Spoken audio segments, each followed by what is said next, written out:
The Pawn Star guys seem to know it all at their world-famous gold and silver pawn shop on the Vegas Strip. And if they don't, I'm sure they can dig up an expert who does. From autographs to automobiles, the team has the capital and the charisma to win over shop customers and TV audiences all around the world. This enduring reality show documents the wheeling, dealing, and family dynamics among 3 generations of Harrison men, their goofy family friend, and the crazy stuff that walks through that door. It has been a home run for the History Channel, but success in business doesn't necessarily mean perfection. What's happening? W.H. Stratton here, and today we're looking at all the items on Pawn Stars that turned out to be fakes or flops. If you enjoy the episode, please be sure to hit that thumbs up icon for us, and subscribe to the channel so you never miss an episode. But come on, let's get to the sales, the scams, and find out just exactly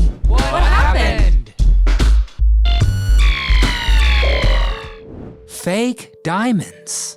The late, great Richard Old Man Harrison said that fake diamonds have tricked him the most. When cubic zirconia, a synthetic diamond doppelganger, first hit the market in the late 70s, many a pawn shop was duped. Harrison explained, quote, "Nobody knew about them, and they tested as diamonds. Everybody in the industry bought a bunch of them, saying that he wasted nearly $30,000. Cubic zirconias don't pose much of a problem today, and the old man's grandson, Corey Big Hoss Harrison, even filmed a DIY video for the History Channel called How to Spot a Fake Diamond. I have 2 diamond rings here. I'm gonna show you which one's real and which one's fake and how to tell. In short, the fake rocks are too perfect, Corey said, continuing that there aren't very many perfect diamonds out there. It's made to look like a perfect diamond.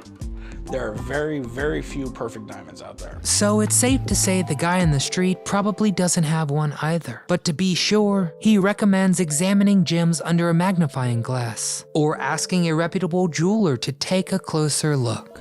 Hot ice. In a History Channel segment in 2010, Rick Harrison talked about the time he was cheated by a girl's best friend. A sharp-dressed man was looking to pawn a pair of diamond earrings. And of course, Harrison asked all the right questions, and the seller gave all the right answers, even having a receipt for the jewelry. So Rick forked over $40,000. 3 days later, the police showed up, and wouldn't you know it, the jewelry was real, but it was stolen. The victim got her diamonds back, and the criminal was caught. But Rick Harrison was still out $40,000. And he said, quote, "That was the biggest bust I ever had in the pawn shop." ROLEX robbery. Even though Corey Harrison basically grew up in a pawn shop, he too had to learn some lessons the hard way, saying, quote, Night shift, I didn't have that much experience here. And being the typical 18-year-old kid, I thought I knew everything. And it must have got around town pretty quick because I bought 6 fake Rolexes in 1 week. And Corey's early mistakes cost him $4 and really pissed off the old man. There are hundreds of tricks that sellers use to fake timepieces. Corey's dad, Rick, shared some time-tested tips in a 2009 episode. But his bottom line was this: if you're going to buy a Rolex off somebody, don't buy it off the internet. Don't buy it off Craigslist. Come to a guy like me if you want a used one, or go buy a new one. Don't buy it off the street. Shoeless Joe Jackson autograph. In the season 6 episode Say It Ain't So, Rick made another rare miscalculation, and without consulting his trustworthy experts, shelled out $13,000 on a book he believed might contain the signature of baseball great Shoeless Joe Jackson. Shoeless Joe Jackson was a baseball legend. He was such a good hitter, Babe Ruth actually copied his style. Rick couldn't have been more excited during the appraisal, speculating that it might be the rarest sports signature period, due to the fact that Jackson was illiterate. But despite the seller's questionable certificate of authenticity, and Rick's own reservation saying, quote, "Of all the sports signatures in the world, this is the one most faked," still, he bought it anyway. All right, deal, man. Great, okay. But after hearing from Rebecca, his book expert, it was decided the signature was likely a fake. I'm not convinced that it's real. So Rick sent it off to another authenticator, who reiterated the bad news. That not only was it a forgery, but it was a terrible forgery. Wells Fargo STRONGBOX. In a season 5 episode called Corey's Big Play, Rick makes the mistake of buying something he was unsure of before he had it authenticated, and dropped $450 on what he thought was a 19th century Wells Fargo STRONGBOX, only to have his hopes shot down by expert and show regular Mark the Beard of Knowledge, who called the box a complete fantasy piece. It's a complete fantasy piece. It's a complete fake. And pouring a little salt in the wound, saying, quote, "It's one of the most faked items out there." The scammer also brought in a box with 2 ball and chain sets, claiming they were artifacts from the Yuma and Folsom prisons. But Rick recognized them as fakes right away, meaning he should have sensed something wasn't right with the box too. And the old man who watched the whole transaction take place wasted no time rubbing it in, telling Rick, quote, "I thought it was fake to start with, but he decided to let the deal go through just to hold it over Rick's head." Rick's 100,000 mistake.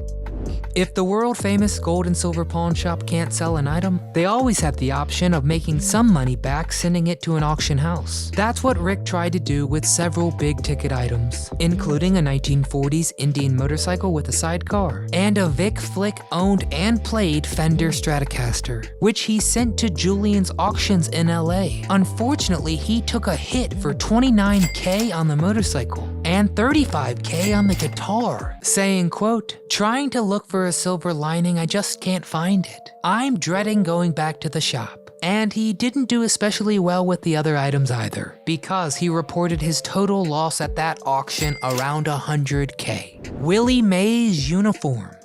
In a 2012 episode called Free Willie, Corey made the blunder of forking over $31,000 for what he thought was a game-worn Willie Mays San Francisco Giants uniform from 1961. And the red flags were everywhere. I mean, the uniform was pristine, a point not lost on Chumley, who said, quote, "This doesn't look game-worn. Willie Mays was a badass. He was sliding around in the dirt and the grass. I imagine there would be a bunch of stains on it." And that's great thinking, Chum, you're right. Also, the seller had no authentication paperwork at all. Do you have any paperwork or anything with you, or? No, I don't. Okay. Big Hoss took a gamble, but it was one huge swing and a miss. In an in-depth tracking of what happened to that uniform post Pawn Stars, they only got $19,200 at an auction around 2 years later. And it doesn't get better. After reaching out to Dave Grob, the senior uniform authenticator at Mears, the blog Hall of Shame reported that the uniform was never worn in a game by Mays, because it never even belonged to Mays. It was a Spalding salesman sample with minimal value, an estimated worth of around $2,000 to $3,000. Of course, that means Corey didn't get as ripped off as he could have, since he still unloaded it for just shy of $20,000. But I seriously doubt he's happy with how that deal went down. Robo ripoff. Austin Chumley Russell really wanted to buy Robosaurus, a fire-breathing 31-ton transforming Tyrannosaurus Rex that feeds on all things automobile. It sounds radical, but the robot was made in the 80s, which today is pretty prehistoric. Told you, Big Hoss. This thing is badass. There you go. There goes the rope. Oh, it's a convertible now. Big Hoss said, quote, "I've never seen him this excited," and the pair met the dyno dealers in a 2012 episode. The seller saying, quote, "It is a money-making machine. It can be rented out, it can be leased out. It can do bar mitzvahs, it can do big, giant demolition derbies. $25,000 a day you can make from this thing." And so the asking price was a cool $1 million. We could do a bargain today for about $1 million. Holy did he just use the M word? But Rick was not impressed, calling Robosaurus the biggest, most impractical thing I've ever seen. And ignoring Chumley was a wise decision, because the last time Robo changed ownership was in 2008, when it was sold for $575,000. And the seller's $25,000 rent-a-price was also an exaggeration, since Robosaurus's website has been down since 2019. Blinded by the Bayou. An anonymous insider said the boys from Las Vegas felt betrayed when the History Channel launched Cajun Pawn Stars in 2012. According to TMZ, the network had promised no spin-offs would be produced. Why would it need another pawn shop show when the 24-hour operation in Nevada was its bread and butter? The History Channel called the new edition a Southern spin, selling classic cars, guns, and even livestock. The History Channel nor the Harrisons ever commented publicly on the tensions, but the leak to TMZ was former Pawn Stars manager Wayne Jeffries, who said he got fired for that leak. And all that worry was unnecessary, as Cajun Pawn Stars lasted only a year, while the original is still cashing in new episodes. Over the course of more than 500 episodes, it was rare when someone could actually dupe the boys at Pawn Stars. So now it's your turn. Has anyone ever been to the world-famous gold and silver pawn shop? Was it busy if you did? Did anyone actually prefer the Cajun Pawn Stars to the original? Get in the comments and tell us all things Pawn Stars. If you enjoyed the video, please smash that thumbs up icon and subscribe to the channel so you never miss out. What happened?